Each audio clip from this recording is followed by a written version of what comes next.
ಬೆಂಗಳೂರಿನ ಲಾಲ್ಬಾಗ್ನಲ್ಲಿ ಇಂದಿನಿಂದ flower show ಆರಂಭ ಆಗಿದೆ. ಸ್ವಾತಂತ್ರ್ಯೋತ್ಸವದ ಪ್ರಯುಕ್ತ ಲಾಲ್ಬಾಗ್ನಲ್ಲಿ ಫ್ಲವರ್ ಶೋ ಆಯೋಜನೆ ಮಾಡಲಾಗಿದೆ. 216ನೇ ಫ್ಲವರ್ ಶೋ ಇದು. ಆಗಸ್ಟ್ 19ರವರೆಗೆ ಇರುತ್ತೆ.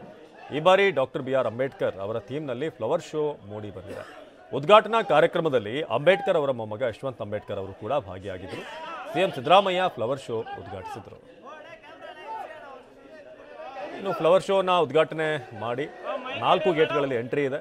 ದೊಡ್ಡವರಿಗೆ 80 ರೂಪಾಯಿ, ಮಕ್ಕಳಿಗೆ 30 ರೂಪಾಯಿ ನಿಗದಿ ಮಾಡಲಾಗಿದೆ. ಶಾಲಾ ಮಕ್ಕಳಿಗೆ ಉಚಿತ ಪ್ರವೇಶ ಕಲ್ಪಿಸಲಾಗಿದೆ.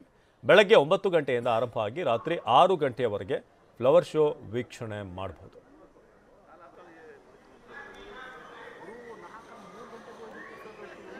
ಸೊ ನೀವು ದೃಶ್ಯದಲ್ಲಿ ನೋಡ್ತಿರೋ ಹಾಗೆ ಲಾಲ್ಬಾಗ್ನ ದೃಶ್ಯಗಳಿವು. ಫ್ಲವರ್ ಶೋ ಭಾಳ ಕಲರ್ಫುಲ್ ಆಗಿ ಎಲ್ಲಿ ನೋಡೋದ್ರಲ್ಲಿ ಭಾಳ ಅದ್ಭುತವಾದಂಥ ದೃಶ್ಯಗಳನ್ನು ನೀವು ಕಾಣ್ಬೋದು. ನಿಮ್ಮ ಮಕ್ಕಳ ಜೊತೆಗೆ ಈ ವೀಕೆಂಡ್ನಲ್ಲಿ ಹೋಗೋದಕ್ಕೆ ಭಾಳ ಪ್ರಸಕ್ತವಾದಂಥ ಒಂದು ಜಾಗ ಅಂತ ಹೇಳ್ಬೋದು.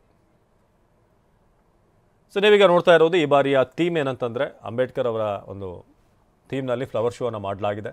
ಸೊ ಉದ್ಘಾಟನಾ ಕಾರ್ಯಕ್ರಮದಲ್ಲಿ ಅಂಬೇಡ್ಕರ್ ಅವರ ಮೊಮ್ಮಗ ಯಶವಂತ್ ಅಂಬೇಡ್ಕರ್ ಅವರು ಕೂಡ ಭಾಗಿಯಾಗಿದ್ದರು. ಸೊ ಸಂವಿಧಾನ ಶಿಲ್ಪಿ ಡಾಕ್ಟರ್ ಬಿ ಆರ್ ಅಂಬೇಡ್ಕರ್ ಅವರ ಥೀಮನ್ನು ಈ ಬಾರಿ ಅಳವಡಿಸಿಕೊಳ್ಳಲಾಗಿದೆ. ನೀವೀಗ ನೋಡ್ತಿರೋ ಹಾಗೆ ಅಂಬೇಡ್ಕರ್ ಅವರ ಪ್ರತಿಮೆ ಸುತ್ತ ಮಾಡಿರುವಂಥ ಅಲಂಕಾರ. ಸೊ ವಿವಿಧ ಹೂಗಳನ್ನು ಬಳಸಿ ಅಲಂಕಾರ ಮಾಡಲಾಗಿದೆ. ಜೊತೆಗೆ ಇನ್ನೂ ಅನೇಕ ವಿಶೇಷತೆಗಳನ್ನು ಈ ಬಾರಿಯ ಫ್ಲವರ್ ಶೋ ಹೊಂದಿದೆ.